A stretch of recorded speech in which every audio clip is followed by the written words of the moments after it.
ఒక చిన్న వాక్య భాగం చదువుకొని కొద్ది నిమిషాలు మన దేవుని వాక్యాన్ని ధ్యానం చేద్దాం. కొరింథీయులకు రాసిన మొదటి పత్రిక 11వ అధ్యాయము 26వ వచనాన్ని చదువుదాం. కొరింథీయులకు రాసిన మొదటి పత్రిక 11వ అధ్యాయము 26వ వచనం.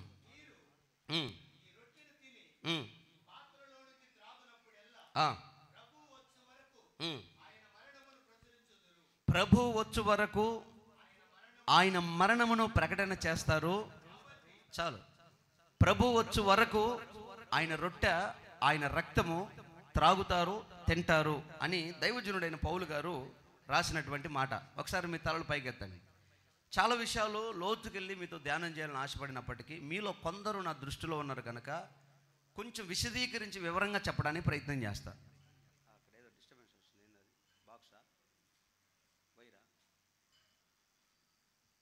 ఇక్కడ మనం చదువుకునే వాక్య భాగంలో దైవజనుడైన పౌలు గారు ఏమంటారంటే, మీరు ఈ రొట్టె ఈ ద్రాక్షారసం తీసుకుంటున్నారు కదా, ఇది ఎందుకు తీసుకోవాలి, ఎంతకాలం తీసుకోవాలంటే ప్రభు వచ్చే వరకు తీసుకోవాలి అన్నాడు. దేని కొరకయ్యా అంటే ఆయన రాకడ కొరకు అన్నాడు. ఇప్పుడు మనం చాలా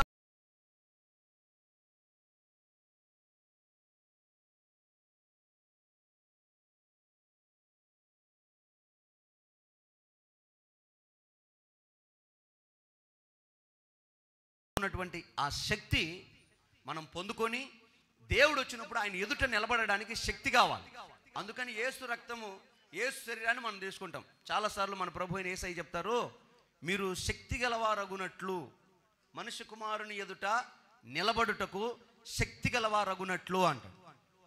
శక్తి గురించి మనం ఆలోచన చేస్తే ఈరోజు ముసలోళ్ళు ఉన్నారు, కొంతమంది వృద్ధాప్యంలో ఉన్న వాళ్ళు ఎక్కువసేపు నిలబడలేరు, మోకాళ్ళ మీద ఉండలేరు.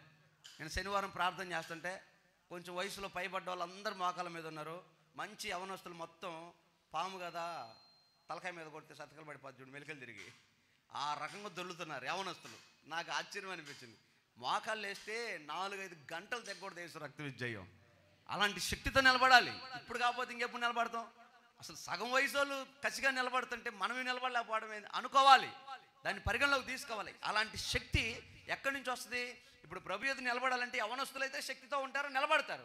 మరి వృద్ధాప్యంలోకి వచ్చిన వాళ్ళు, బలహీనమైన వాళ్ళు ఎలా నిలబడగలుగుతారు? అందుకని ఆ శక్తి ఎముకలకు సంబంధించింది, నరములకు కండరాలకు సంబంధించింది కాదు, కానీ ఆధ్యాత్మికమైన దానికి సంబంధించింది ఆ శక్తి. అందుకే దేవుడు అంటాడు, ఆ శక్తిని మీరు పొందుకోవాలి. ఆ శక్తి ఎక్కడ దొరుకుతుందా అంటే లోకంలో దొరికే బలమైన ఆహార పదార్థాల్లో ఉండదు ఆ శక్తి. యేసు రక్తము యేసు శరీరంలో ఉంటుంది ఆ శక్తి. కొట్టు చాపట్లో ఆ శక్తితో దేవుడు మనల్ని నింపునుగాక. హల్లెలూయా. ఆ శక్తి మనం పొందుకోవాలి. అందుకు యేసు రక్తం మనకు ఆధారం. యేసు రక్తం ఎంత గొప్పదంటే ఈరోజు మనందరం ఉన్నాం. మన రక్తాన్ని టెస్ట్ చేస్తే మన చరిత్ర తెలుస్తుంది, మన వంశం తెలుస్తుంది, మన డిఎన్ఏ, మన రక్తంలో ఉన్నటువంటి గ్రూప్స్ మొత్తం తెలిసిపోతాయి. కానీ యేసయ్య రక్తం చాలా స్పెషల్గా ఉంటుంది. యేసయ్య రక్తానికి మనుషులకున్న గ్రూపులకి మ్యాచ్ అవ్వదు. మనుషుల రక్తం 15 రకాలుగా ఉంటుంది. ఏ మనిషి రక్తాన్ని టెస్ట్ చేసినా 15 రకాల గ్రూపులకు సంబంధించి ఉంటుంది. కానీ యేసయ్య రక్తం ఒకే ఒకటి, 16వ నెంబర్. ఆ నెంబర్ యేసు రక్తం ఇచ్చేయం. హల్లెలూయా. చాలా ప్రత్యేకమైంది, పరిశుద్ధమైంది.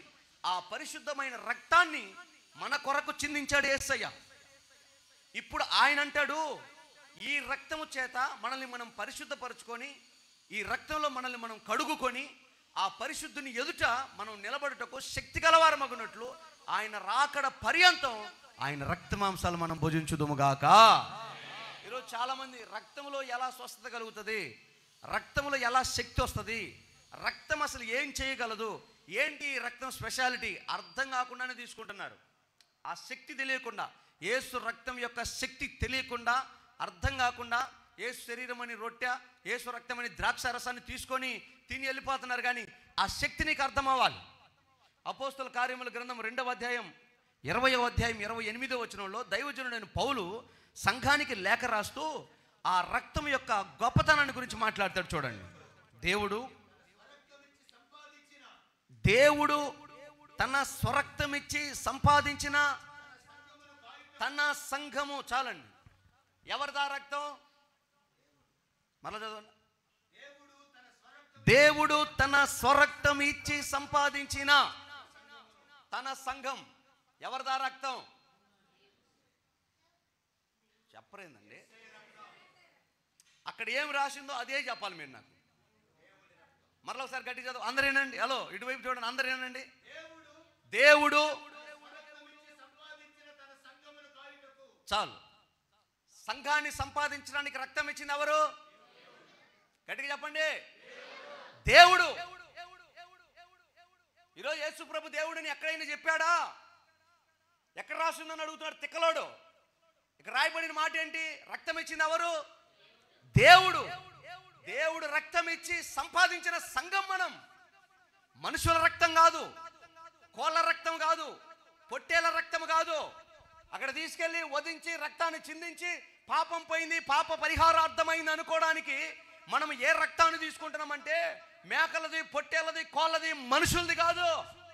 సాక్షాత్తు సర్వలోకాలను సృష్టించిన ఆ దేవుని రక్తం ఈ రోజు మనము పాలిభాగస్తులు చేసింది. హల్లెలూయా. సవాలుగా చెప్పాలి, మనం తీసుకున్న రక్తం దేవుడిది, మనుషులది కాదు, దేవుడిది. ఈ విశ్వంలో రక్తాన్ని చిందించిన దేవుడు ఎవరైనా ఉన్నారంటే మనం ఆరాధించి మన ప్రభు అయిన యేసుక్రీస్తు ఒక్కడే. ఆమేన్. ఆయన ఒక్కడే. ఎందుకంటే ఆయన దేవుడు గనక, మనుషులు ఆయన పోలిక, ఆయన స్వరూపం, ఆయన ప్రాణము మనుషులు గనక ఆయన ప్రాణాన్ని పోగొట్టుకోవటం యేసయ్యకు ఇష్టం లేక తన రక్తాన్ని చిందించి సంపాదించుకున్న సంఘం మనం.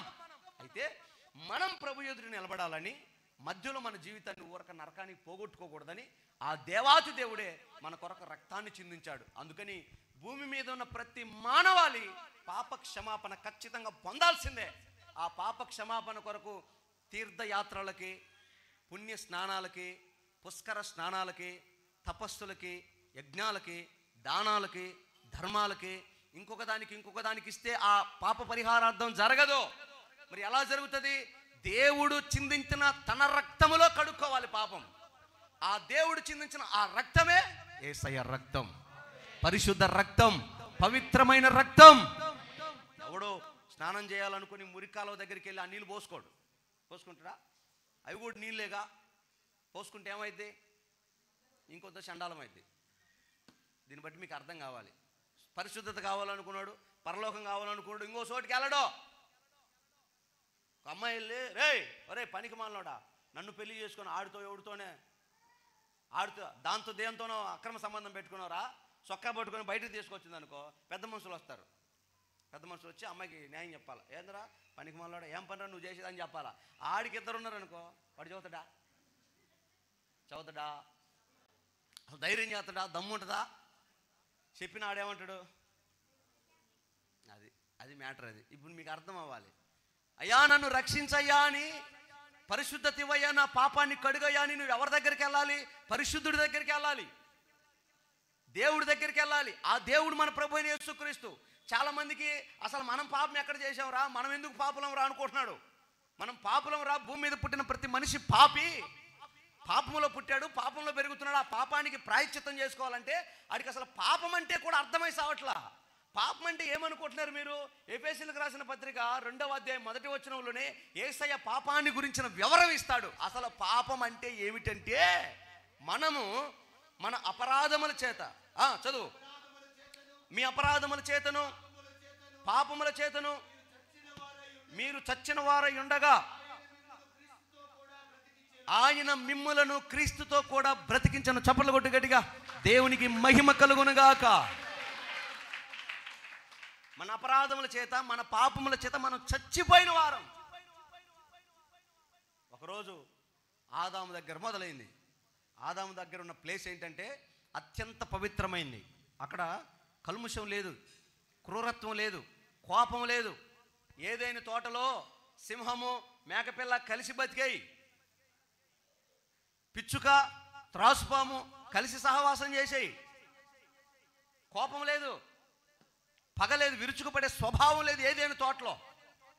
అలాంటి ప్లేస్లో ఎప్పుడైతే ఆజ్ఞ అతిక్రమించి పాపం ఆదాములోకి వచ్చిందో, ఆ పాప పరిహారార్థమే ముళ్ళ పొదలు, గచ్చ పొదలు, చెమట చిందించడాలు, ఒకళ్ళ మీద ఒకళ్ళు పడి చంపుకోటాలు, ఇవన్నీ మొదలైనవి.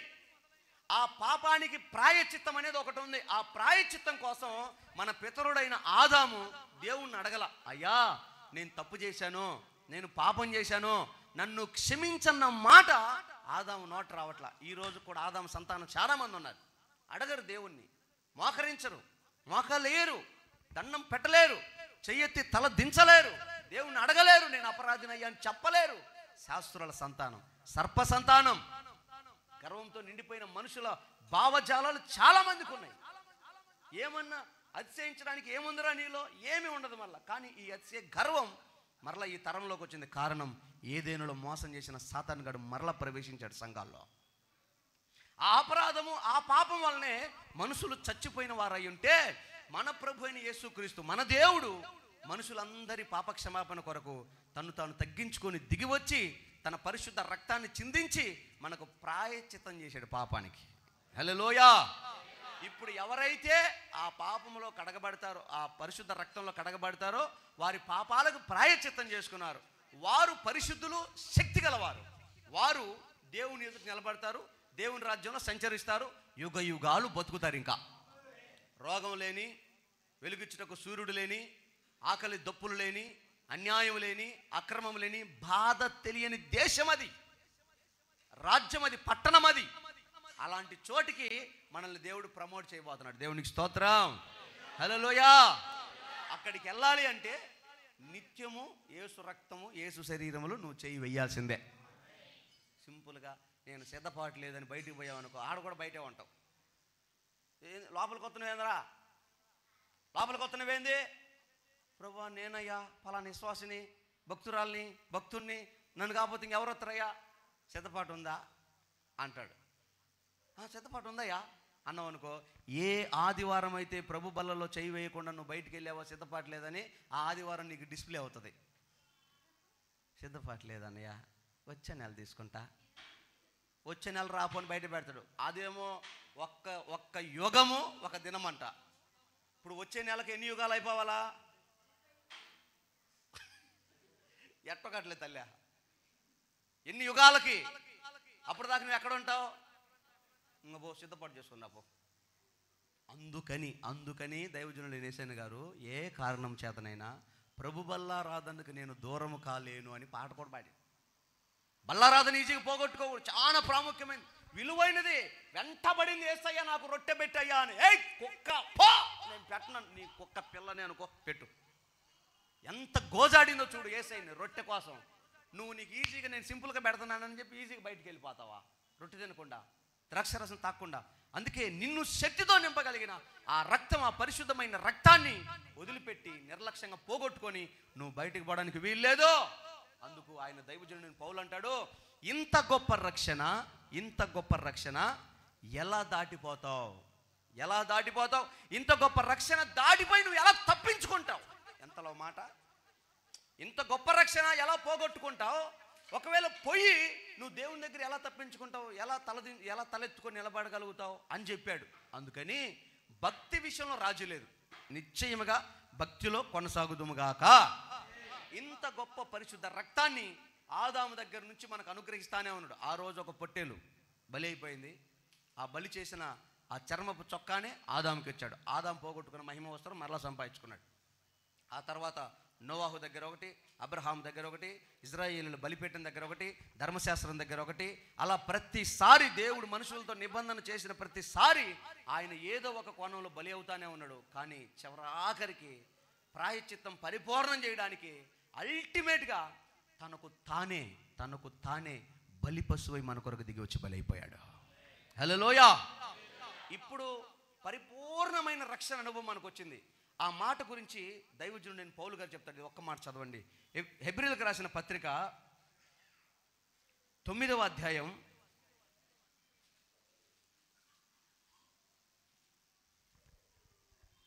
14వ వచనం నుంచి చదువుతారు. అమ్మ మీ తలలు పైకెత్తి జాగ్రత్తగా నా మాట వినండి.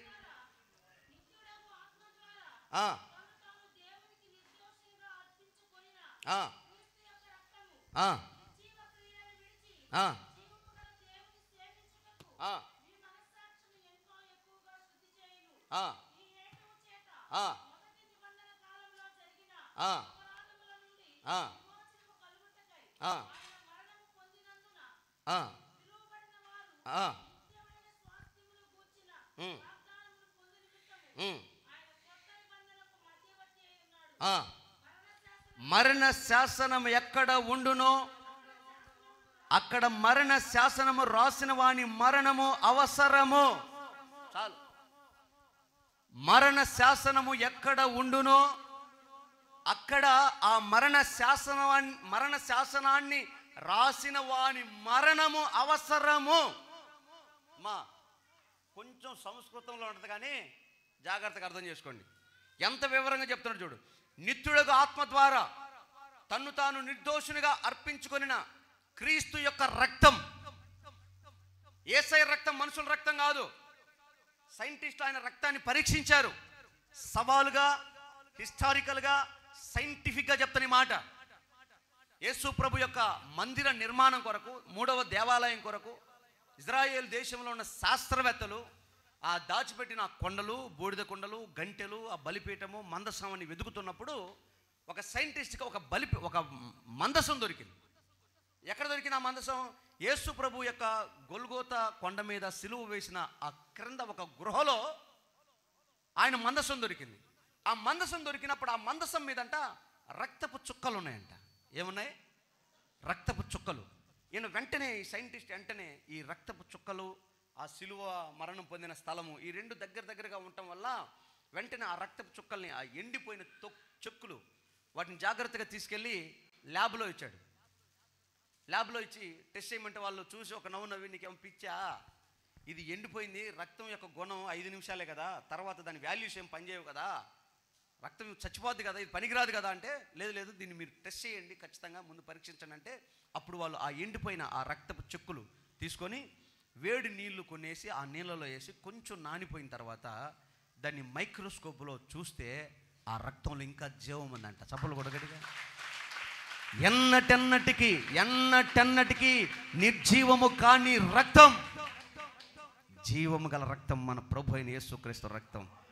ఆమేన్. అందుకంటాడు అది ఎవరి వలన కలిగిందంటే మనుషుల వలన కలిగింది కాదు, ఆత్మ ద్వారా, నిత్యుడగు ఆత్మ ద్వారా కలిగిన యేసుక్రీస్తు రక్తం. ఆ రక్తం నిర్జీవ క్రియలను విడిచి జీవం గల దేవుని సేవించుటకు మీకు మంచి మనస్సాక్షిని ఎంతో ఎక్కువగా అనుగ్రహిస్తుందంట. అర్థమవుతుందా? అమ్మా ఎవరని చెప్తా.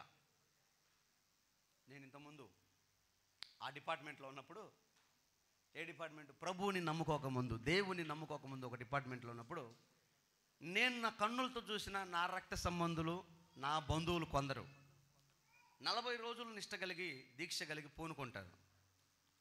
40వ రోజు దాన్ని ముగిస్తారు. 41వ రోజే, మొదటి రోజు విడిచిపెట్టిన దాన్ని ఈరోజే, మొత్తం 40 రోజులు ఒకే రోజున ఎత్తినేసుకుంటాడు. మీకు అర్థమైపోవాలి ఈ పాటికి. అంటే అది పోలా, మెగబట్టాడు వాళ్ళు. 5 రోజులు ఆగుతారు. ఏడ పెడదాం పార్టీ, ఆడ పెడదాం, ఈడ పెడదాం, వారం, 3 రోజులు ఆగురా అంటే భక్తి చేసి దాన్ని విడిచిపెట్టిన మరుక్షణమే వచ్చి మరలా గుంతలో, ఆ బురదలో, ఆ పాపంలో పడిపోతున్నాడు.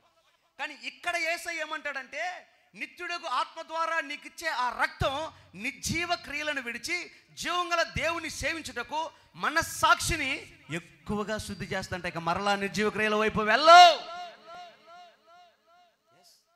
ప్రభువుని నమ్మక ముందు చాలామంది తీర్మానాలు చేసుకుంటూ దండాలు పెట్టుకున్నారు, గుండ్లు కొట్టించుకున్నారు, పొర్లు దండాలు పెట్టారు, మరలా పాపంలో పడిపోయారు. కానీ యేసుక్రీస్తుని నమ్మిన తర్వాత మరలా పాపంలోకి వెళ్ళలేదు. సబ్బులు కొట్టు, దేవునికి మహిమ కలుగునుగాక. ఎస్, జార్జ్ ముల్లర్ అనే దైవజనుడు, అగస్టిన్ అనే దైవజనుడు, ఇలాంటి సేవకుల పేర్లు ఎన్ని చెప్తే వింటారు. అగస్టిన్ అనే దైవజనుడు గురించి మీకు చెప్తానే ఉన్నా కదా. భయంకరం వ్యభిచారంలో మునిగిపోయిన దైవజనుడు. లేస్తే ఆ కొంపలోనే తల్లి విపరీతమైన ప్రార్థనా పర్వాలు. ఆవిడ ప్రార్థన చేస్తుంది, అరే మారు మనసు పొందరా, నరకానికి పోతావురా, రే నిన్ను నరకంలో నేను చూడలేనురా, నా కడుపున పుట్టి నువ్వు నరకంలో కేకలేయటం నా వల్ల కాదురా, మారు మనసు పొందరా బతిల్లాడాడు పిల్లోడిని. తల్లి ఎలా ఆ వ్యభిచార కొంప చుట్టూ తిరుగుతాను. తల్లి ప్రార్థన చేస్తుంది, కన్నీళ్ళు విడిచి రోజులు గడిచిపోతా ఉన్నాయి. ఒకరోజు ఏ పడక గదిలో అయితే అగస్టిన్ నిద్రపోతాడో అదే పడక గదిలో అగస్టిన్ మంచం దగ్గర ఆ తల్లి కూర్చొని ప్రార్థన చేసి కన్నీళ్ళ మధ్యలో కన్నీళ్ళు కార్చి ఆ స్థలంలో వెళ్ళిపోయింది. అగస్టిన్ వచ్చాడు, ఆ రూమ్లో పడుకున్నాడు. ఆ రోజు రాత్రి, కొన్ని రోజుల తర్వాత ఒకరోజు మధ్యరాత్రి ఆ దేవాతి దేవుడు గొప్ప వెలుగుతో ఆ రూమ్లో దిగి వచ్చాడు. అగస్టిన్తో మాట్లాడాడు. దైవజనుడా, కుమారుడా అగస్టిన్, నువ్వు నా కొరకు నియమించబడ్డ ప్రత్యేకించబడ్డ కుమారుడివి, లే, బైబుల్ తీసుకొని సువార్త ప్రకటన చేయమని బోధించాడు దేవుడు. ఆ రోజు రాత్రి అద్భుతం జరిగింది. అగస్టిన్ జీవితం మారిపోయింది. నిర్జీవ క్రియలను విడిచాడు, శాశ్వతంగా దేవుణ్ణి పట్టుకున్నాడు, దేవుణ్ణి వెంబడించాడు, శుద్ధి చేసుకున్నాడు. ఎంతగా శుద్ధి చేసుకున్నాడు తెలుసా? రిక్షా తీసుకొని, మైకు తీసుకొని సువార్త చెప్పడం మొదలు పెట్టాడు. అయ్యలారా, మీరు నమ్మినవి నిజానికి దేవుళ్ళో కాదో నాకు తెలియదు.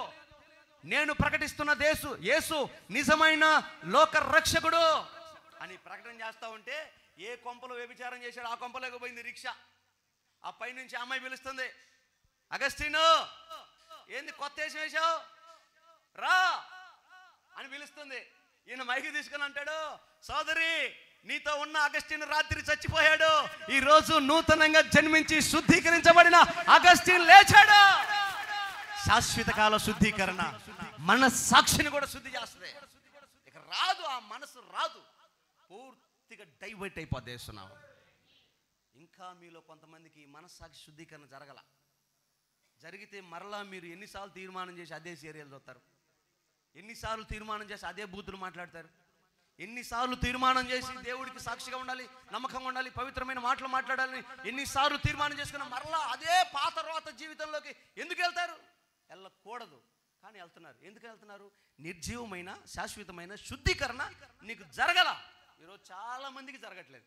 ఎందుకని ఆ శాశ్వతమైన శుద్ధీకరణ జరగట్లేదంటే, ఇప్పుడు చెప్తా చూడు. ఈ హేతు చేత మొదటి నిబంధన కాలంలో జరిగిన అపరాధం నుండి విమోచన కలుగుటకై ఆయన మరణము పొందినందున పిలువబడిన వారు నిత్యమైన స్వాస్థ్యంను గురించి వాగ్దానం పొంది నిమిత్తమై క్రొత్త నిబంధనకు మధ్యవర్తి అయి ఉన్నాడు. ఎందుకని మధ్యవర్తి అయి ఉన్నాడంటే, మరణ శాసనం ఎక్కడ ఉండునో అక్కడ మరణ శాసనం రాసిన వారిని మరణము అవశ్యము. ఆ శాసనము రాసిన వాడు మరణము పొందితేనే గాని అది చెల్లును. అది రాసిన వాడు జీవించుచుండగా అది ఎప్పుడైనా చెల్లునా? జీవించుచుండగా అది ఎప్పుడైనా చెల్లునా అంటే, ఈ మాట యొక్క అర్థం ఏంటంటే, అమ్మా, మనం పాపం చేసాం, మరణం వస్తుంది. అయితే ఆ మరణం తప్పించుకోవాలంటే ఏం చేయాలయ్యా అంటే, ఇదిగో మరణించాలి అని ఒక ఆజ్ఞ రాసింది దేవుడే కదా, దేవుడు కాదు, ఎవరో రాశారు కదా. మనుషులు శాశ్వత కాలం బ్రతికేవాళ్ళు, మరణం లేదు. కానీ మరణం వచ్చింది. ఎందుకో మరణం వచ్చింది. మా జాగ్రత్తగా నండి, గట్టిగా హల్లెలూయా చెప్పండి. హల్లెలూయా.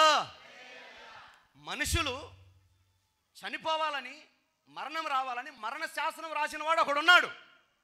ఇప్పుడు ఆయన అంటాడు, ఒరే, మీకు చచ్చిపోతే ఇంక ఇబ్బంది లేదురా, మొత్తం చచ్చిపోతున్నారు, ఇబ్బంది అయిపోద్ది, మీరు ఎవ్వరు చచ్చిపోకూడదు, అందరూ బతకాలా అన్నాడు. ఇప్పుడు అలా బతకాలి అంటే శాసనం రాసిన వాడు ఒకసారి మరణాన్ని రుచి చూడాలంట. అర్థమైంది మీకు? ఆ మరణం శాసనం రాసిన వాడు మరణాన్ని రుచి చూడాలి.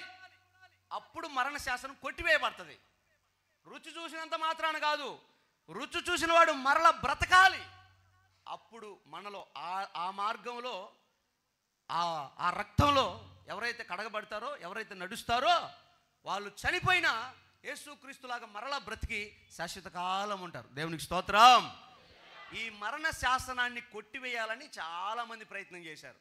ఇప్పుడు మనకి పోతులూరు వీర బ్రహ్మేంద్ర స్వామి వారు ఉంటారు ఇక్కడ బనగానపల్లిలో. ఆయన కూడా తాపత్రయం అంతా ఇదే, మరణం లేకుండా మిమ్మల్ని బతికించాలా, సావు లేకుండా మిమ్మల్ని గెలిపించాలా అన్నాడు. అయితే ఏం చేయమంటావు? నేను చచ్చిపోయి సమాధి ముళ్ళు, సావు ముళ్ళు విరిచి పైకి లేస్తా, మిమ్మల్ని మార్గంలో తీసుకెళ్తా అన్నాడు. సజీవ సమాధి అయ్యాడు. వెళ్ళాడు కానీ రాలేకపోయాడు. అయిపోయింది. వెళ్ళాడు, లోక కళ్యాణం కొరకే వెళ్ళాడు, మరణం దగ్గర ఓడిపోయాడు, చనిపోయాడు. ఆయన సమాధి ఉంది, మీరు బనగానపల్లి వెళ్ళి చూసుకోవచ్చు. సత్యసాయి, షిరిడి సాయి, ఆయన కూడా అలాగే సమాధిలోకి వెళ్ళాడు, చావును గెలిచి వస్తానన్నాడు, చనిపోయాడు. షిరిడి పోతే మీకు ఆయన సమాధి ఉంటుంది, చూసుకోవచ్చు. ఇలాంటి బాబాలు, మునులు, తపస్సులు చేసిన వాళ్ళు ఎందరో మరణపు ముళ్ళును విరవాలని ప్రయత్నాలు చేసి వాళ్ళే చచ్చి సమాధి కుళ్ళిపోయి సవాలైపోయారు. వాళ్ళ సమాధులు నేటికొన్నాయి. కానీ నేను ప్రకటించే యేసయ్య మరణపు ముళ్ళును విరిచి తిరిగి లేచాడు. 3వ రోజు లేచి సజీవుడయ్యాడు. ఆయన సమాధి ఖాళీగా ఉంది. హల్లెలూయా. ఎంత గొప్ప దేవుడు, ఎంత గొప్ప దేవుడు. ఎలా సాధ్యమయ్యా నీకంటే మరణ శాసనం రాసింది నేనే అంటాడు. ఆ శాసనాన్ని రాసిన వాడిని నేనే గనక ఆ మరణ శాసనపు ముళ్ళును విరిచాను, తిరిగి లేచాను. ఇక మీరు మరణానికి భయపడనక్కర్లేదు. అందుకని యేసయ్య రక్తంలో కడగబడాలి, బాప్తీసం తీసుకోవాలి. బాప్తిస్మం అంటే ఏం తాంబూలాలు ఇచ్చాం తన్ను సామని చెప్పేది కాదు. బాప్తిస్మం అంటే నీ మరణం తప్పించుకునే మార్గం. అది సంతకం పెట్టడమే. నేను హామీ అన్నట్టుగా యేసయ్య నా కొరకు రక్తం చిందించాడు, ఇక నేను చచ్చిపోతే సమాధికి వెళ్ళను, పరలోకంకి వెళ్తానని ఆయనతో అగ్రిమెంట్. బాప్తిస్మం అంటే యేసు రక్తంలో కడగబడటం అంటే. అందుకని మరణ ముళ్ళును విరిచిన యేసుక్రీస్తుకి మనం లోబడి ఆ రక్తంలో శుద్ధీకరించుకోవాలి. శుద్ధీకరించుకున్న మనల్ని ఆ రక్తం సంపూర్ణంగా పరిశుద్ధపరుస్తుందంట, మన సాక్షిని కూడా శుద్ధీకరిస్తుందంట. అందుకని మన సాక్షిని కూడా బాగు చేసే శక్తి గల ఆ రక్తానికి మనం దూరంగా ఉండకూడదు, దాన్ని నిర్లక్ష్యంగా ఎంచకూడదు.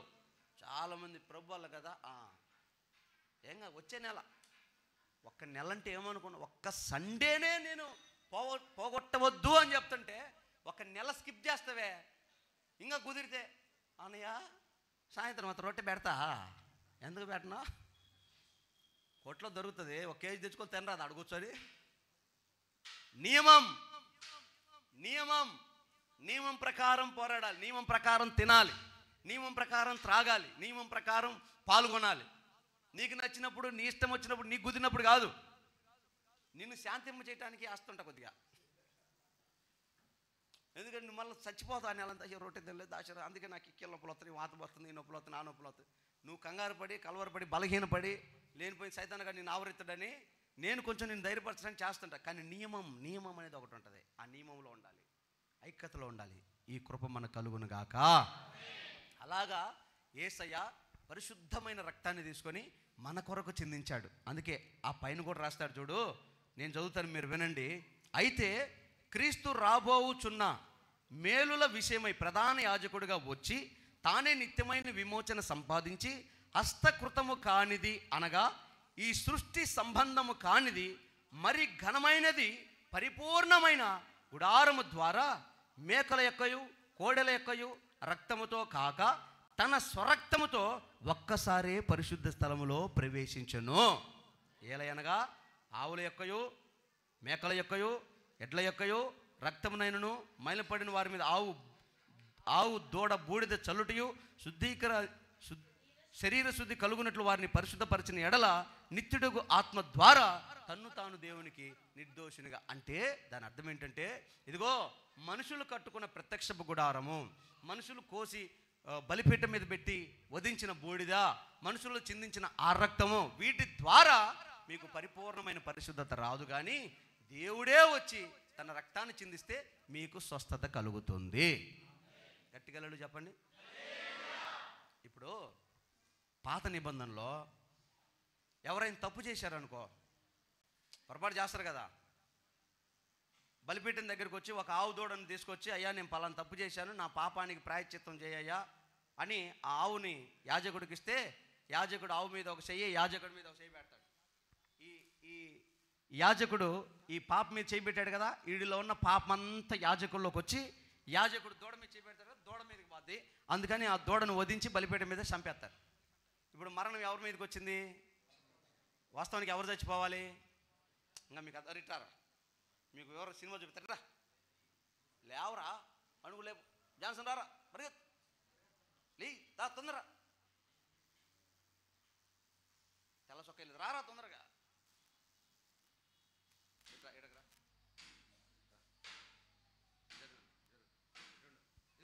ఇప్పుడు వీడు పాపం చేశాడు అనుకో, వాడేం పాపం చేయలేదంట, చేసాడు అనుకో. ఈ పాపం చేసినవాడు ఒక దూడ పిల్లని తీసుకొని వస్తాడు, ఇది దూడ పెయ్య దూడ. ఇప్పుడు ఈ పాపం చేసినవాడు యాజకుడి దగ్గరికి వచ్చి, అయ్యా నేను పలాని పాపం చేశాను, నా పాపానికి ప్రాయశ్చిత్తం కోసం ఈ దూడను తెచ్చాను అనగానే, యాజకుడు ఈ దూడ మీద, ఈ పాపం చేసిన వ్యక్తి మీద ఒక చెయ్యి, ఈ దూడ మీద ఒక చెయ్యి పెడతాడు. పెట్టి దేవునికి ప్రార్థన చేస్తే ఇతనిలో ఉన్న పాపమంతా ఇలాగ యాజకుడిలో నుంచి దూడ మీదకి వెళ్ళిపోద్ది, ఇతను పరిశుద్ధుడు అవుతాడు. ఈ దూడలో ఉన్న నిష్కలంకమైన స్వభావం, ఈ దూడలో ఉన్న పరిశుద్ధత ఇతనిలోకి వచ్చి ఇతను పరిశుద్ధుడు అవుతాడు. ఈ దూడ అపవిత్రం అయిపోద్ది. అందుకని ఈ దూడను తీసుకెళ్ళి బలిపీఠం మీద పెట్టి తగలబెట్టి ముక్కలుగా నరికేస్తాడు. దానికి మనకు ప్రాయశ్చిత్తం అయింది. పాప క్షమాపణ అయింది. నేటికి కూడా కొన్ని చోట్ల ఈ బలి జరుగుతుంది, నేటికి కూడా. కానీ ఇప్పుడు దీనికి సంపూర్ణ నిశ్చయిత ఉందా? ఇప్పుడు ఇంటికి పోయిననుకో, ఇంటికి పోయినాక మంచం మీద పండుకొని అమ్మయ్య నా పాపం పోయింది ఇంక ఇబ్బంది లేదు అనుకొని రేపు పాపం చేయకుండా ఉంటాడా? రేపు కూడా చేస్తాడు. ఎందుకని? బయట నా 1/2 డజన్ దోళ్ళు ఉన్నాయి. ఎన్ని ఉన్నాయి? 1/2 డజన్ ఉన్నాయి.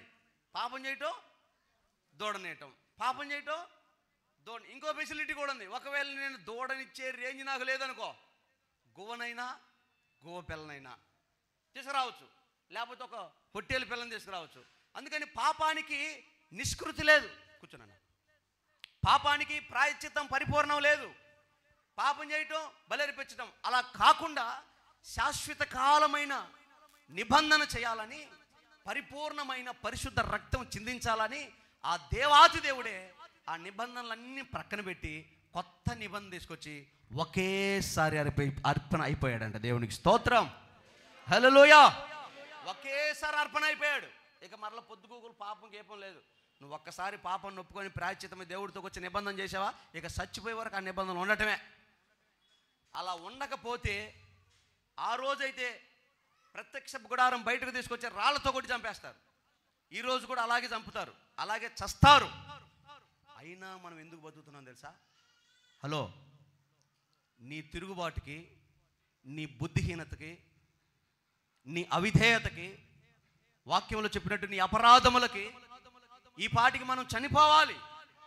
నువ్వైనా నేనైనా అపవిత్రమైన, అయోగ్యమైన, నిర్లక్ష్యమైన దేవుని సన్నిధిని నిర్లక్ష్యంగా బ్రతికిన ఆ క్షణం చావకుండా ఇంకా ఎందుకు బ్రతికి ఉన్నామో తెలుసా?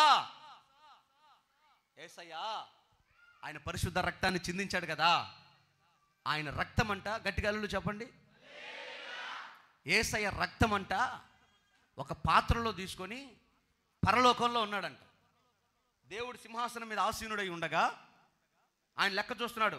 ఇదిగో ఈ టేబుల్ అంత గ్రంథాలు, పెద్ద పెద్ద గ్రంథాలు ఇట్లా చేస్తున్నాడు, తిప్పుతున్నాడు. ఆ పక్క ఒక దేవదూత, ఈ పక్క ఒక దూత గ్రంథాలు తిప్పుతున్నాడు. అయ్యా ఇదిగో ఫలాని, ఎవరి పేరు చదువు, మా సుబ్బారావు పేరు చదువు. ఇతరమ్మా సుబ్బారావు వచ్చిండా? రాలేదా? సరే, మన సుబ్బారావు అని పేరు చదువు. దేవదూతలు చూస్తున్నారు, లెక్క చూస్తున్నారు. ఫలాని సుబ్బారావు లెక్క ప్రకారం ఇంత విధేయతగా బతికాడు, చచ్చిపోవాలయ్యా, చచ్చిపోవాలి, ఇంకా ఎందుకు బతుకున్నాడు అనగానే దేవుడు మరణాన్ని పంపిస్తున్నాడు. ఏయ్ మరణమా, పో, ప్రాణం తీసుకురా పో. వెంటనే యేసయ్య తండ్రి ఎదుటికొచ్చి, తండ్రి ఇదిగో ఇదిగో ఆ సుబ్బారావు కొరకు నేను చిందించిన రక్తం ఇదిగో, నా రక్తంలో అతని పాపాలు కడుక్కున్నాడు, అపరాధములు క్షమించబడ్డాయి, మన్నించబడ్డాడయ్యా, నా రక్తంతో కడిగాను, ఎట్లా చంపుతావు, క్షమించయ్యా క్షమించయ్యా అని మన కొరకు ఆయన విజ్ఞాపన చేస్తున్నాడంట. దేవునికి స్తోత్రం, హల్లెలూయా. అందుకు మన ఆటలు సాగుతున్నాయి. మన పక్షాన్ని ఎవరు విజ్ఞాపన చేస్తున్నారు? యేసయ్య విజ్ఞాపన చేస్తున్నాడు, బతిమాలుతున్నాడు తండ్రిని. అప్పుడే తీమాకయ్యా, ఉంచయ్యా, ఇంకొద్ది రోజులు ఉంచయ్యా, ఇంకొద్ది రోజులు ఉంచయ్యా. మన ఆటలు సాగుతున్నాయి. అందుకని మన అపరాధముల విషయమయ్యంట మనం ఒక తీర్మానం చేసుకొని ఎన్నటికీ పాపము చేయకుండా స్థిరమైన మనస్సాక్షి కలిగి బ్రతకాలంట. అలా బ్రతకాలి అంటే ఖచ్చితంగా మనకు యేసు రక్తం కావాలి. యేసు రక్తం కావాలంటే నీకు యేసయ్య రక్తం విలువ తెలియాలి. ఆ రక్తం ఎంత పరిశుద్ధమైందో, ఎంత త్యాగముతో కూడిందో ఆ రక్తం మన కొరకు అనుగ్రహించబడ్డానికి నువ్వు తెలుసుకొని ఆ రక్తం వైపు చూసి పశ్చాత్తాపడ్డావు అనుకో, నీ అంతరంగంలో నీకే ఒక భయం వచ్చేస్తుంది, నీకే ఒక తీర్మానం వస్తుంది. ఇంక నేను తప్పు చేయకూడదు, ఇంకా నేను పాపం చేయకూడదు, నా యేసయ్య కొరకు సాక్షిగా నిలబడాలి, ఆయన ఎదుట నేను ఘనత పొందాలి, మెప్పు మహిమ నా ప్రభు ఎదుట నిలబడినప్పుడు నేను పొందుకోవాలని నువ్వు సాక్ష్యం చెప్తావు. దేవుని బిడ్డలారా, మీకు తెలుసా మనకు ఒక డిపార్ట్మెంట్ ఉంటుంది, సిబిఐ అంటే investigation, central bureau of investigation. ఆ సిబిఐలో ఇంకొక డిపార్ట్మెంట్ ఉంటుంది. ఆ డిపార్ట్మెంట్ ఏం చేస్తే తెలుసా, భారతదేశంలో ప్రతి రాష్ట్రం, ప్రతి జిల్లాకు ఒక కేంద్రం ఉంటుంది. ఆ కేంద్రంలో కూర్చొని ఫోన్ కాల్స్ మొత్తం వింటూ ఉంటారు. హత్య చేసే వాళ్ళవి, ఎవరైనా ఎమర్జెన్సీలో ఉన్న వాళ్ళవి ఫోన్ కాల్స్ వింటూ ఉంటారు. వాళ్ళు అవసరం అనుకుంటే గురీగా నీ నెంబరే పెట్టి కూడా వినగలరు. కానీ వాళ్ళకు నోటిఫికేషన్ వస్తుంది, ఎమర్జెన్సీ కాల్స్ ఏం మాట్లాడుతున్నారు, ఏదైనా థ్రెట్ కాల్స్ ఏమన్నా మాట్లాడుతున్నారు, రాజకీయ నాయకులు చంపాలని, బాంబులు పెట్టాలని, ఏమైనా మాట్లాడుతున్నారు, థ్రెట్ కాల్స్ అవన్నీ వాళ్ళు వింటారు. నువ్వు నేను మాట్లాడి కూడా వింటారు. హలో, ఎక్కడన్నావు, వస్తావా? మామూలుగా చెప్పు తీసుకొచ్చి కొట్టాలా. అలా కొట్టడం మొదలు పెడితే దేశం అంతా కొట్టాల్సి వస్తుందని రారు. నిజం. ఒక్కడా ఇద్దరా, ఎంతమంది బానిస బతుకులు బతికే వాళ్ళు ఎంతమందిని కొడతారు? చే దరిద్రపు లోకమని సైడ్ చేస్తారు. ఆ దరిద్రపు కాల్స్ అన్ని, వ్యర్థమైన మాటలన్నీ పక్కనే చేస్తారు. అట్లా మన ప్రభు దగ్గర ఎన్ని డిపార్ట్మెంట్లు ఉన్నాయి తెలుసా? యుద్ధం చేసే దూతలు, సమాచారం ఇచ్చే దూతలు, సహాయం చేసే దూతలు, కాపాడే దూతలు, ఏంది ఎన్ని డిపార్ట్మెంట్లు ఉన్నాయి. నీ హిస్టరీ మొత్తం రాసే దూతలు. రేపు పొద్దున్న నువ్వు వెళ్ళగానే, అయ్యా నాయనా బిడ్డ ఇదిగయ్యా నీ జీవితం అని నీ బతుకంతా వీడియో చూపించే, రికార్డ్ చేసే వీడియో ఫోటోగ్రాఫర్లు కూడా బ్రహ్మాండమైన ఫోటోగ్రాఫర్లు ఉన్నారు ఆడ. ఏం తెలుసు మనకు భూమి మీద? ఏమి నన్ను ఎవరు చూడట్లేదు, నా మాటలు ఎవరు వినట్లేదు. అబ్బా నేను అంత సుఖపడుతున్నాను, ఎంత ఆనందపడుతున్నాను. వచ్చే వారం సబ్జెక్ట్ తెలుసా మీకు? ఎంతమందికి ఐడియా ఉంది వచ్చే వారం ఏం సబ్జెక్టు? మత్తయి సువార్తలో ఉన్నాం కదా, నరహత్య చేయొద్దని చెబుతుంది. నెక్స్ట్ ఏముంది? చదవలేదు మీరు ఇంకా నాకంటే ముందు చదువుకొని ఆత్రంగా ఉంటారేమో అనుకున్నా. మొత్తం చదివి వాడే చెబుతారు అనుకుంటున్నారా? వ్యభిచరించవద్దు.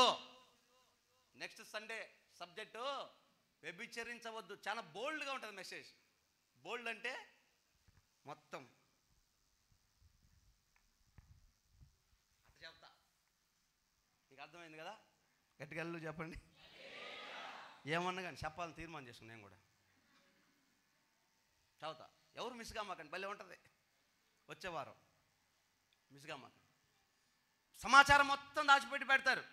నువ్వు అనుకుంటా నా మాటలు ఎవరు వినట్లేదు, నన్ను ఎవరు చూడట్లేదు, సీక్రెట్గా ఉన్న 4 గోడలు ఉన్నాయి, దాక్కోరున్న అంత సేమ్ పిల్లి కళ్ళు మూసుకొని పాలు తాగుతా ఏమనుకుంటుందంట?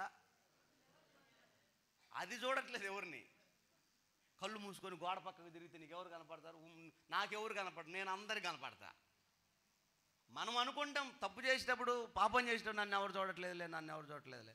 ఇంకొంతమందికి ఇంకొక రకమైన అహంకారం. ఎవరు చూసినా ఏందంట, నా లైఫ్ మళ్ళీ చెప్ప, నా లైఫ్ నీదా? యేసయ్యా ఇది నీవిచ్చిన జీవితం, ఈ బ్రతుకు నీకే, నా లైఫ్ నా ఇష్టం అనే మనిషి ఈ పాట కూడా పాడుతుంది. మళ్ళీ నీ చిత్తమేనయ్యా అంటది, నీవిచ్చిన జీవితం అంటది, నీ కోసమే అంటది. ఎన్నెన్ని మాటలు అంటదో. మా వాళ్ళు కూడా తక్కువ వాళ్ళు కాదు. ఇప్పుడు చూశాడు రా దేవుణ్ణి అనేవాడు, అంతా నీ చిత్తమే బాబా. దేవుడిచ్చాడని నమ్మి, దేవుడు అనుగ్రహమే ఈ బ్రతుకని విశ్వసించిన వాళ్ళు ఇక ఈ మిగిలిన శేషం దేవుడికని, దేవుడి కోసమే బతకాలేస్తున్నాం వాళ్ళు. ఆమేన్. తినటకు నాకు సమృద్ధిగా ఉంది పెట్టేవాళ్ళు కూడా ఉన్నారు. అయినా ఉపవాసాలు ఎందుకుంటున్నా? ఈ శరీరం బలహీనమైతే, ఆత్మ బలవంతం అవుతే మీ శరీరాలని, మీ కుటుంబాలని, మీ ఆత్మల్ని ఆ ఆత్మదేవుడు బలపరుస్తాడనే ఆశ. అందుకే దైవజనుడు పౌలు అంటాడు, నాలో మరణం మీకు జీవం కలుగు చేస్తుంటాడు. నేను ఎందుకు చస్తానంటే, చచ్చిపోయే వరకు ఎందుకు ఆకలితో ఉంటానంటే, నాలో మరణం, నాలో బలహీనత మీకు బలమనిస్తుంది సంఘానికి. అందుకు అదే నిర్ణయం మీరు కూడా తీసుకోవాలి. మీ కుటుంబాల పక్షాన, సంఘం పక్షాన, సేవకుడి పక్షాన, ఈ ప్రాంత ప్రజల పక్షాన నిర్ణయం తీసుకోవాలి. అలాంటి తీర్మానాలు చేసినప్పుడే అనేక ఆత్మలు మనం సంపాదించుదాం గాక.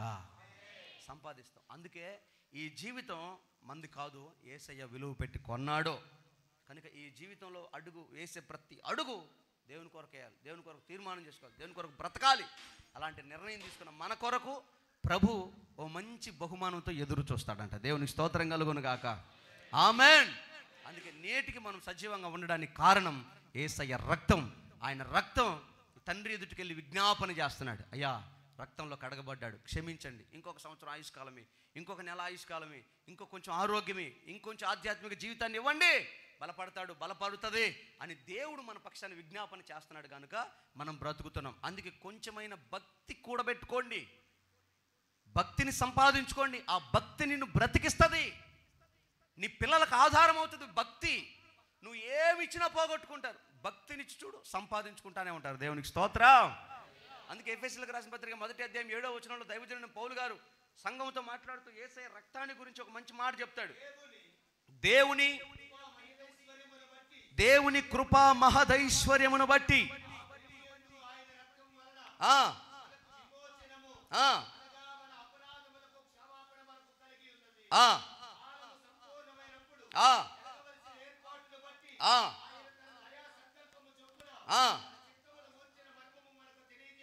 ఆమేన్. గట్టిగా చెప్పండి. దేవుని కృపా మహదైశ్వర్యము, ఆయన మహా ఐశ్వర్యము, కృపా ఐశ్వర్యము చొప్పున మనకి రక్షణ అనుగ్రహించి కాలము సంపూర్ణమైనప్పుడంట ఆ విలువలు నీకు తెలియజేస్తాడంట. అప్పుడు అర్థమవుతుంది నీకు. ఎట్లా అర్థమవుతుంది అన్నయ్య, ఏంటి అన్నయ్య ఈ కృపా మహదైశ్వర్యం అంటే? సైతానుగాడు అంటాడు ప్రతి క్షణం వాడిని పక్కనే ఉంటాడు, నీ కంటికి కనబడ్డవాడు వాడు కానీ వాడి రాజ్యం కానీ వాడి సామ్రాజ్యం కానీ కనబడదు. వాడు అనుక్షణం నీతో ఉంటాడు. హలో, నువ్వు ఒంటరిగా ఉన్నప్పుడు కూడా నీతో ఉంటాడు సైతానుగాడు, ఖచ్చితంగా ఉంటాడు. నువ్వు మంచి చేసినప్పుడు ఉంటాడు, చెడు చేసినప్పుడు నీతో ఉంటాడు. అన్నీ అంటాడు, అన్నీ చూస్తాడు. నువ్వు అనుకుంటే ఎవ్వరు చూడలేదు, ఖచ్చితంగా చూస్తాడు. కానీ వాడు ఎలాగున్నాడో దేవుని దూతలు కూడా అలాగే ఉంటాడు. అందుకే వాడి చేతి మీద పడకుండా మనల్ని కాపాడుతాడు. ఇప్పుడు మనం ప్రయాణం అవుతున్నాం, వాస్తవానికి సాతానుగాడు చంపే పనే వాడిది, కానీ దేవుడు నియమిస్తాడు కొన్ని దూతల్ని కాపాడమని. వారు కాపాడుతున్నారు కనుక మనం కాపాడబడతాం. పంట పొలాలైనా పశువులైనా ప్రయాణాలైనా దేవుని దూతలు మనల్ని కాపాడుతారు. అందుకు మనం కాపాడబడుతున్నాం. నువ్వు భక్తి చేసినప్పుడు ఆధ్యాత్మిక జీవితంలో ఇంకొంచెం 4 అడుగులు ముందుకేసినప్పుడు ఇంకా 4 దూతలు నిన్ను కాపాడే వాళ్ళు అనుగ్రహించబడతారు నీకు. ఆమేన్. ఇలాగే భక్తిలో ముందుకెళ్తున్నప్పుడు సాతానుగాడు ఏం చేస్తాడంటే, హలో నువ్వు పెద్ద భక్తురాలివి, నువ్వు పెద్ద భక్తుడివి, అసలు నువ్వు పాపమే చేయవా, నువ్వు మాట్లాడేయన్ని నువ్వు చెప్పి నువ్వు చూసే పోరా చూసాగానే ఆ పాస్టర్లు అట్టే చదువుతారు రా. అంతరంగంలో నీకు ఎప్పుడైనా వినపడిందా లేదా? నాకు మస్తు సార్లు వినపడింది. అసలు ఈ పిల్లి కూడా పాలు తాగుతుంది అన్నట్టు చూస్తున్నారు. మీకేం అనిపించలేదు ఎప్పుడు? అనపడింది అన్న వాళ్ళు అల్లు చెప్పండి, నేను పక్క తిరుగుతా. చూసారా ఎంతమంది ఉన్నారు? చెప్తాడు, ఖచ్చితంగా చెప్తాడు, నాశనం చేయడానికే చెప్తాడు. అలాంటప్పుడంట ఆయన మహదైశ్వర్యము ఆ కాలం వచ్చినప్పుడు నీకు తెలియజేస్తుంది. ఎట్లా తెలియజేస్తుంది? ఏమని తెలియజేస్తుంది అంటే, ఇదిగో దేవుడికి నీకు సంబంధం లేదో, దేవుని నిన్ను విడిచిపెట్టి చాలా కాలం అయినా అసలు నీ పాత్రని ఎట్టేంటాడు అనుకున్నావు, నువ్వు పెద్ద భక్తురాలివి పెద్ద భక్తుడివి అని నిన్ను రెచ్చగొడుతున్నప్పుడంట, దూరం చేస్తూ ఉన్నప్పుడు పాత జీవితంలోకి తీసుకెళ్తాడంట వాడు. అదే ఎఫెసీయులకు రాసిన పత్రిక 2వ అధ్యాయం 13వ వచనంలో ఉంటుంది చూడండి. మునుపు దూరస్తులైన మీరు చాలండి. హలో, వాడు ఏమని చెప్తాడంటే, నువ్వు దూరస్తుడివి, దేవుడికి నీకు సంబంధం లేదు, నువ్వెప్పుడు రావాలి దేవుని దగ్గరికి అని నిన్ను దూరం చేసే మాటలే మాట్లాడతాడంట. నీకు అర్థమవుతుంది ఈ మాట. ఎప్పుడు అర్థమవుతుంది తెలుసా? చచ్చి నరకానికి వెళ్ళినాక తెలుస్తుంది. ధనవంతుడు నరకంలో ఉన్నాడు, వింటున్నారా? ధనవంతుడు నరకంలో ఉండి దూరాన ఉన్న అబ్రహామును చూసి, ఎక్కడుంటాడంట అబ్రహాంకి? ధనవంతుడు దూరంగా ఉన్నాడు. ఇక్కడ దైవజనుడు ఏం చెప్తున్నాడు? మునుపు మీరు దూరస్తులు దేవుడికి. మునుపు అంటే యేసు రక్తంలో కడగబడక మునుపు, బాప్తిస్మం పొందక మునుపు, భక్తి చెయ్యక మునుపు, దేవుని నమ్ముకోక మునుపు, దేవుడంటే విశ్వాసం లేనప్పుడు దానికి మునుపు నువ్వు దూరస్తుడివి, పాపివి, సమీపించలేవు దేవుణ్ణి, ధైర్యం లేదు నీకు, దూరంగా ఉన్నావు. అప్పుడు నువ్వు అక్కడ నిలబడి నరకంలో ఉండి తండ్రివైన అబ్రహామా అని కేకేస్తావు దూరంగా ఉండి. అప్పుడు అబ్రహాం అంటాడు, ఎందుకురా అంత దూరం అయ్యావు? దగ్గర ఉండకపోయావా? నన్ను వెంబడించకపోయావా? నాతో కూడా బ్రతకలేకపోయావా? నా సన్నిధిలో నిలబడలేకపోయావా? దేవుడు అడుగుతాడు. అయ్యా అప్పుడు నాకు అర్థం కాలేదయ్యా, సైతానుగాడు దూరం దూరం దూరం దూరం అన్నాడు. ఇప్పుడు చదువు ఆ మాట. మునుపు మీరు దూరస్తులై ఉన్నారు, మునుపు దూరస్తులై ఉన్న మీరు క్రీస్తు రక్తము వలన, ఇప్పుడు క్రీస్తు యేసు రక్తం వలన సమీపమయ్యుందురుగాక. నరకంలోకి వెళ్ళి అయ్యా తండ్రి తండ్రి అంటే అప్పుడు అంటాడు, ఆ రోజు ఆ యేసు రక్తం తీసుకుని ఉంటే ఈ మాట చదివారు, మళ్ళీ చదవనా? మీరు మీరు మీరేనా? నేను చెప్తా. మునుపు దూరస్తులైన మీరు ఇప్పుడు క్రీస్తు యేసు నందు యేసు రక్తము వలన దగ్గరయ్యారు. చప్పలు కొట్టండి, ఇంకొకసారి కొట్టండి, గట్టి కొట్టండి. దేవునికి మహిమ కలుగునుగాక. పొలానికి, మతానికి, రాజకీయాలకి, లోకానికి, డబ్బుకి, ఆశలకి, శరీర కోరికలకి, నీ ఇష్టానికి, నీ స్వచిత్తానికి, నీ గర్వానికి, నీ అహంకానికి, నీ చిత్తం నెరవేర్చుకోవడానికి దూరంగా బతికిన నీవు యేసు రక్తం వలన తండ్రికి దగ్గరకు వస్తావంట. దగ్గరకు వస్తావు. ఖచ్చితంగా మాట అంటాడు. రేపు నువ్వు కూడా ధనవంతుడు పక్కనే ఉండి కేకేసి, అన్నా జాన్సన్ అన్నా, తండ్రి అబ్రహామా అని కేకేస్తే, తండ్రి అయినా నేనైనా అనే మాట ఒకటే. ఆ రక్తం మీద తీసుకోపోయావా? యేసు రక్తం మీద తీసుకో. చాలా మందికి బాప్తిసం అంటే తమాషగా ఉంటుంది. తీసుకుంటారు అన్నయ్య, సిగ్గుపడుతున్న లోపల నాకు ఉడుకుతుంటుంది. నేనేమన్నా పార్టీ సభ్యత్వం అడిగానా? మతంలో చేరమని చెప్పానా? దూరంగా ఉన్నావు, దేవునికి దగ్గరగా రా. ఎందుకు? అసలు నిరాకరించడానికి ఒక రీజన్ చెప్పమని, ఎవరినైనా వ్యాలిడ్ రీజన్ ఒకటి చెప్పమని ఎవ్వరు చెప్పలేరు. వల్ల కాదంతే. కారణం సైతాన్ని. ఎందురు అప్పుడు మతంలో పోతున్నావా? వాడి మాట వింటారు కానీ దేవుడి మాట వినరే, దేవుడి మాట లోపడరే. యేసు రక్తం అంటే అది ఏం కొట్లో కొనుక్కొచ్చేది అనుకుంటుందా? ఈరోజు చాలామందికి ఆ రక్తం విలువ తెలియకపోవడానికి కారణం ఏంటంటే మన పితరులు వేసిన పునాది. తోడు డబ్బా ఒకటి కొనుక్కొచ్చడం, పోయటం, తాపటం, మిగిలిన పిజులో పెట్టడం, వచ్చే వారానికి మళ్ళీ ఇక్కడ కొట్టింది దెబ్బ. భక్తి యొక్క లోతు తెలియకుండా, వాక్యపు లోతు తెలియకుండా, ప్రభు శరీరం, ప్రభు రక్తం తీసుకునేటప్పుడు కూడా నువ్వు యేసే రక్తాన్ని గురించిన విలువ నీకు అర్థం కాకుండా దేవుని మందిరంలోకి వచ్చి, ఏముందిలేరా రొట్టె దాసరసం ఇత్తర్లేదు చర్చిలో పోతే అన్న ప్రేరణని మదిలోకి వచ్చి దాన్ని తక్కువ అంచనేసావు. కానీ ఆ రక్తములో ఉన్న శక్తి నీకు ఎప్పుడు అర్థం అవ్వాలి? దూరంగా ఉన్న నిన్ను, సమీపించలేని, పరిశుద్ధత లేని నిన్ను, నీ మనస్సాక్షిని సైతం కల్మషాన్ని కడిగి నిన్ను యేసయ్యకు దగ్గరగా చేసే శక్తి గల రక్తం మనం తీసుకునే యేసు రక్తం. హల్లెలూయా. ఇక నీ పాపం విషయమై, నీ అపరాధం విషయమై, నీ కోపం విషయమై, నీ తరముల నుంచి వెంటాడుతున్న కీడు, శాపం ఏదైనా యేసు రక్తంలో కొట్టివేయబట్టం వేస్తున్నాము. లేదు, నీకు అవకాశం లేదు. పాపానికి నీకు సంబంధం లేదు. చింపేసినట్టే, కడిగేసినట్టే, కొట్టేసినట్టే. యేసు రక్తం నిన్ను ఆ శక్తితో నింపునుగాక. మనస్సాక్షి బాగు చేస్తుంది. ఆ స్థితి మనకు కావాలి. పాత నిబంధనలు ఇది లేదు. ఎట్లా అంటే, ఇశ్రాయేలు మొదటి రాజు సౌలు, ఆయనకి మనస్సాక్షి లేదు.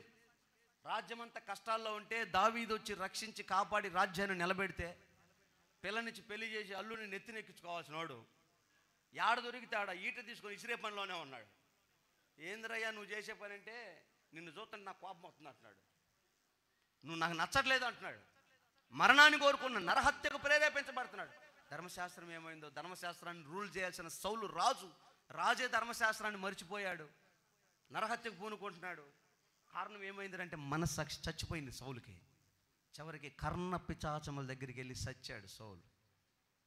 దావీదు దేవుని భయభక్తి కలిగిన వాడు. దావీదు సౌలు యొక్క వస్త్రపు చెంగును కత్తిరించి, సౌలా, ఇదిగో నీ వస్త్రపు చెంగును కూడా నేను కత్తిరించాను, నిన్ను చంపటం నాకు విషయం కాదు, అయినా నువ్వు అభిషేకించబడ్డావని నిన్ను నేను ముట్టలేదు అని ఆయన వస్త్రపు చెంగును కత్తిరించినందుకే బహు బాధపడ్డాడంట దావీదు.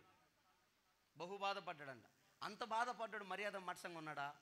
మిద్దెక్కిండు, ఉరియా భార్యను చూసిండు, మళ్ళా దొరికించుకుంటూ సౌలు వాటర్ బాటిల్ తెచ్చి దగ్గర పెట్టుకుండు, తన ఇష్టానుసారంగా తను చేశాడు. కారణం ఏంటి? యేసయ్య రక్తం దావీదుకు లేదు. అంటే మనస్సాక్షిని కూడా స్థిరపరచగలిగిన రక్తం దావీదుకు తెలియదు. అందుకే దావీదు కూడా త్రొట్టిల్లాడు, తప్పాడు. కానీ ఈరోజు యేసు రక్తాన్ని తీసుకున్నాం, మనం తప్పడానికి వీల్లేదు. చప్పలు కూడా స్థిరమైన నిబంధనతో దేవుని రాజ్యము చేరే వరకు కొనసాగుదుముగాక. హల్లెలూయా.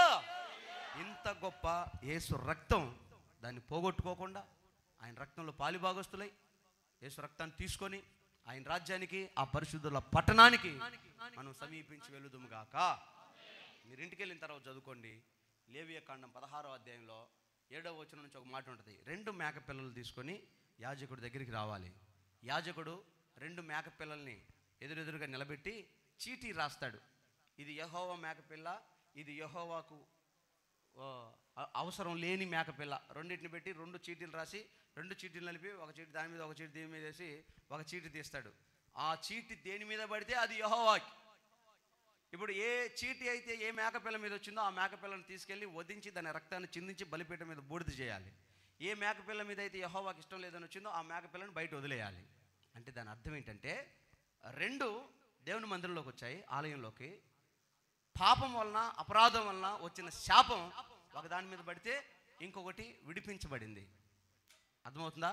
ఈరోజు మన ప్రభు అయిన యేసయ్య మన కోసం మన ప్రభు ఒక మేకపిల్ల, మనం ఒక మేకపిల్ల. నువ్వు ఒక మేకపిల్ల, నీ ప్రభు ఒక మేకపిల్ల. ఆ చీటి యేసయ్య మీద పడింది. యేసయ్యను వధించారు, ఆయన రక్తాన్ని చిందించారు, మనల్ని విడిచిపెట్టారు స్వేచ్ఛగా బతకమని. ఈరోజు మన పాపం, మన అపరాధం ఎవరి మీద వేసుకున్నాడు? యేసయ్య మీద వేసుకున్నాడు. అందుకే మనం బతికాం. అప్పుడెప్పుడో యేసుబాబు చచ్చిపోయి యేసుబాబు రక్తం చెందితే నీకు నీ పిల్లలు కూడా వర్తిద్దా, అప్పుడెప్పుడో రాజ్యాంగం రాత్రి ఈరోజు మనం ఫాలో అవ్వట్లా. ఇంత తెలివి తక్కువలు మాట్లాడతారే నాకు అర్థం కాదు. ఒక్కొక్కడు మాట్లాడతాడు, అప్పుడెప్పుడో యేసుబాబు చచ్చిపోతే రేపు కూడా నీకేనా? ఆయన పాపం అందరికీ అడుగుతారా? ఇప్పుడు ఒక రాష్ట్రానికా రాజ్యాంగం? ఒక కులానికా? ఒక మతానికా? ఒక కాలానికా? ఇంత అమాయకంగా మాట్లాడతాడు. అల్టిమేట్గా పాప పరిహారార్థం జరిగిపోయింది. పుట్టేవాడు పుట్టబోయేవాడు సరిదిద్దుకొని బతకటమే ఇక అయిపోయింది.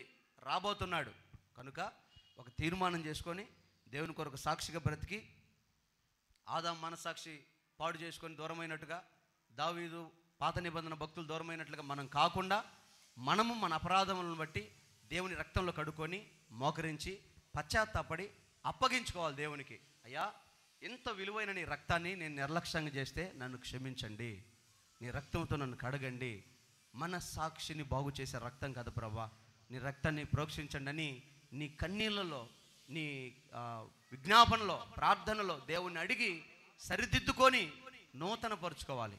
ఈ కృప సదాకాలము సంఘానికి, దేవుని బిడ్డలైన వారందరికీ దేవుడు అనుగ్రహించునుగాక. అందరు తలలు వంచి కళ్ళు మూసుకొనండి, ప్రార్థన చేసుకుందాం.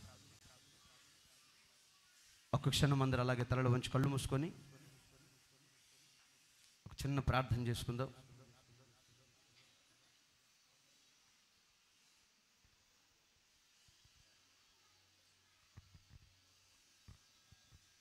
దేవుడు ఒక మంచి అవకాశం ఇచ్చాడు.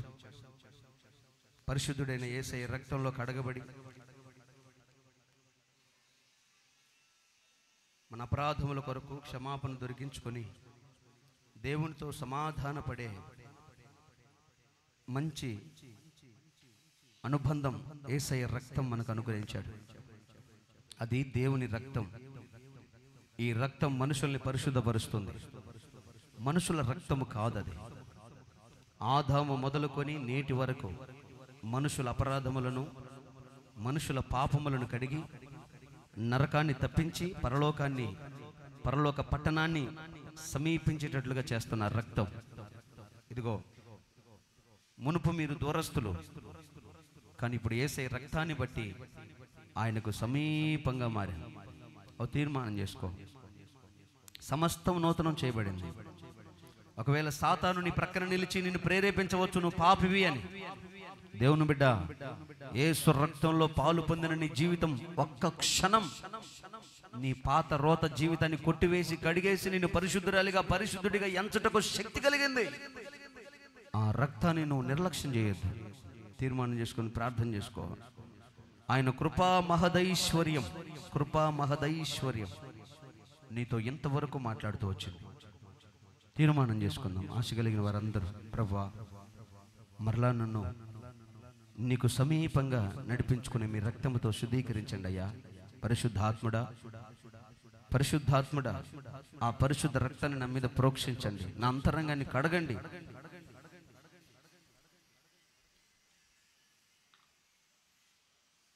ప్రేమ కలిగిన తండ్రి, పరిశుద్ధుడైన ప్రభువా, మీకు స్తోత్రం నాయనా. ఇంతవరకు ఈ ఆరాధన మీరు ఆశీర్వాదకరంగా జరిగించినందుకు స్తోత్రం చెల్లిస్తాం. మరొక మాసం అయ్యా, ఈ బిడ్డల్ని క్షేమంగా నడిపించుకున్నారు.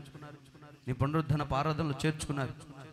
మీ పరిశుద్ధమైన మీ బలలో మీ రక్త మాంసాలను చేయివేసే భాగ్యము మీరు అనుగ్రహించారు. బిడ్డలను ఆశీర్వదించండి. ఎవరైతే ఆశపడి ఆశ కలిగి నీ సన్నిధి చేరి వచ్చారో మీ రక్తముతో వారి ప్రతి అపరాధములు తుడిచిపెట్టబడును గాక, ప్రతి శాపము కడిగివేయబడును గాక, ప్రతి రోగము తొలగించబడును గాక. నీ రక్తంలో ఉన్న శక్తి, నీ రక్తంలో ఉన్న స్వస్థత, నీ రక్తంలో ఉన్న సమాధానం ఒక్కొక్కరి హృదయాల్లో స్థాపించి సంతోషభరితులై తిరిగి వెళ్ళుటకు సహాయం చేయమని, బలలో పాల్గొనబోతున్న వారిని దీవించి ఆశీర్వదించు, యోగ్యులుగా ఎంచమని యేసు నామములో ప్రార్థించి వేడుకుంటున్నాం తండ్రి. ఆమేన్.